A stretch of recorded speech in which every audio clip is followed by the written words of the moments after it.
Olá pessoal, João Vitor Wrobleski, estudante de Psicologia, sejam todos bem-vindos ao canal Filosofia da Psique. Começar já agradecendo os mais de 1.850 inscritos no canal. Se você ainda não é inscrito, se inscreve aqui embaixo no botãozinho vermelho ao lado do ícone do canal. Acesse o nosso canal também e assista aos demais vídeos na área de Filosofia e de Psicologia. Hoje vamos estar falando um pouco a respeito do sentido da dor. Então a dor é uma coisa que normalmente é incômodo às pessoas. Eu pessoalmente essa semana passei com um pouco de dor na coluna e sei o quanto a dor incomoda. E geralmente quando você fala em dor para a maioria das pessoas, principalmente de estrutura neurótica, as pessoas não costumam falar dor, né? Não, geralmente as pessoas já têm uma repulsa. Com exceção dos perversos, que aí se encaixa o sadismo e o masoquismo, a maioria das pessoas não tem muito apreço pela dor. É útil, pela natureza do sentido da dor, é útil que as pessoas não tenham apreço por ela, porque justamente ela tem essa finalidade mesmo, de gerar esse desapreço. E vamos entender um pouco do porquê. Então a dor, o sentido dela gerar o desapreço é porque ela é um alerta. E o alerta, se não for incômodo, nós não damos atenção.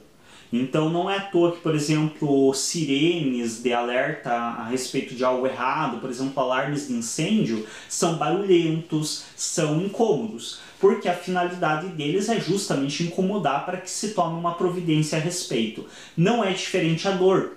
Então a dor, ela também tem uma finalidade de alerta e muitas vezes as pessoas perdem isso de vista, perdem a noção do sentido da dor.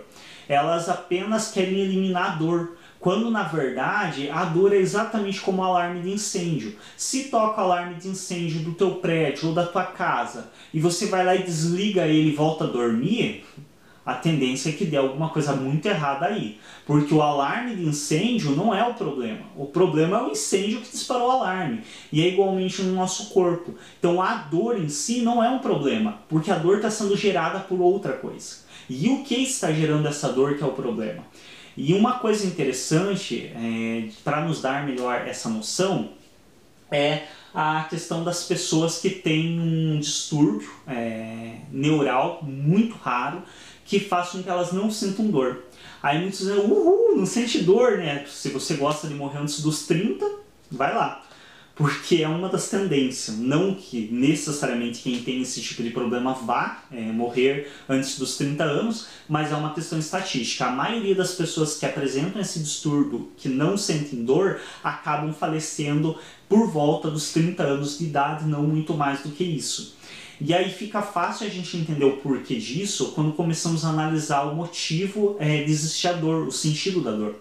Então a dor, ela é um alerta que nos providencia de nós uma reação imediata.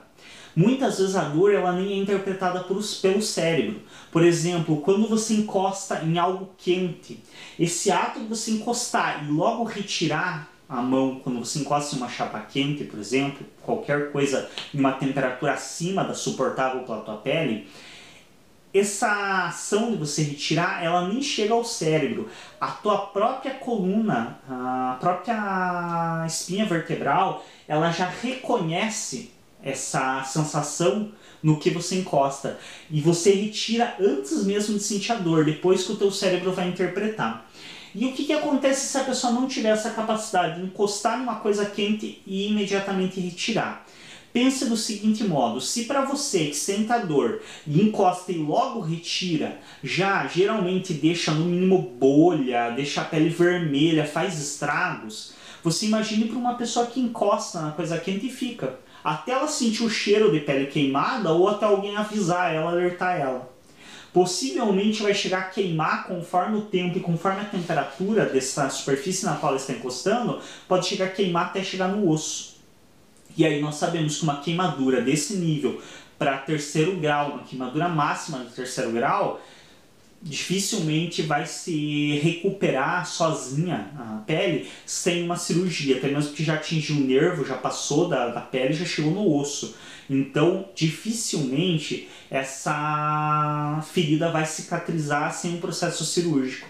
E isso é um dos grandes motivos que acaba levando essas pessoas a morrerem muito jovens. Eu não falei até a respeito do nome da doença, mas é insensibilidade congênita à dor ou analgesia congênita. Os especialistas na área de medicina estimam que essa forma de sofrimento ou distúrbio psíquico ou neural mesmo, mais especificamente, ele é oriundo de uma super produção de endorfina pelo organismo, que acaba amenizando a dor no nível dela não ser sentida, ou é um problema em alguns tubos neurais que são responsáveis pela transmissão da dor. Então essas pessoas que sofrem dessa doença, elas acabam tendo ferimentos que para outras pessoas seria um ferimento muito leve, porque ela sente a dor e imediatamente recua. Para essas pessoas acaba se tornando um ferimento gravíssimo. Por exemplo, quando você está cortando, quem nunca na cozinha, né, cortando legume, alguma coisa, erra a faca, pega na pele, pega no dedo. Na hora, você larga a faca ou para, recua, porque você sente a dor e imediatamente você já tem a reação de repulsa. Quem não sente a dor, se não estiver prestando atenção, vai perceber que está cortando a pele quando já tiver talvez até amputado um membro. Com uma faca de cozinha não é tão fácil você cortar o osso do dedo, mas se você for pegar coisas maiores, em outras situações, talvez a pessoa ampute o membro sem nem notar o que está acontecendo, justamente por não ter essa capacidade de sentir a dor. Então as pessoas, elas geralmente têm uma repulsa pela dor, mas elas perdem de vista essa grande importância e finalidade da dor. A dor é muito importante. Além disso, dessa questão da reação imediata, a dor, ela também em certo aspecto é contribuinte para nos gerar medo. E é outra coisa também que é mal interpretada pelas pessoas. As pessoas geralmente têm uma repulsa, né, pelo medo. Ah, como seria bom não sentir medo? Também existe uma doença com essa consequência. Essa eu não estou com o nome para trazer, mas se vocês pesquisarem vão encontrar de maneira, creio que até fácil. Essa aqui também, se vocês quiserem pesquisar, encontram materiais de maneira relativamente fácil. Há uma doença também que faz com que a pessoa não sinta medo. E igualmente essas pessoas acabam morrendo muito jovens. Por quê? Porque como essas pessoas não sentem medo, elas normalmente fazem coisas ou muito desligadas ou coisas arriscadas. Por exemplo, atravessar a rua sem olhar direito para os dois lados. O que me leva a olhar para os dois lados, prestar atenção de maneira mais enfática, é justamente o medo de ser atropelado. Se eu não sinto esse medo, eu tenho que treinar muito bem o meu cérebro para eu saber que eu preciso olhar para os dois lados mesmo sem sentir o medo. Porque quando eu sinto medo é quase uma coisa instintiva. Eu olhar para os dois lados, eu recuar diante do perigo.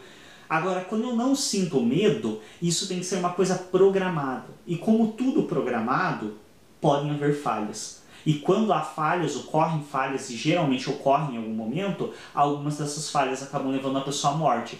Porque ela vai cruzar a rua desligada, acaba sendo atropelada. Ou, por exemplo, nós, quando estamos de uma grande altura, geralmente não vamos ficar desfilando na borda de um prédio, por exemplo, de uma laje, porque sabemos do risco de cairmos e não queremos isso. Agora, uma pessoa que não sente medo nisso, ela tende a ir andar por altura sem se importar muito, sem ter muita preocupação.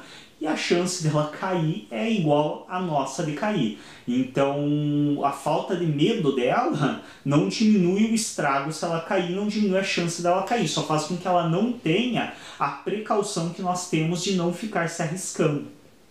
Então, a gente percebe, através disso, que tanto a dor quanto o medo têm um sentido. Então a dor que tanto nós muitas vezes queremos eliminar, queremos tirar de nós, é uma coisa que nos serve de alerta e é importantíssima para nós. Então o importante não é você eliminar a dor, mas sim você descobrir a causa da dor. Assim como o fato, por exemplo, de eu estar encostando em algo quente, doer, me queimar, eu eliminar a dor não vai mudar o fato de que se eu continuar encostando nessa superfície quente, vai me queimar a pele, vai destruir com o meu corpo.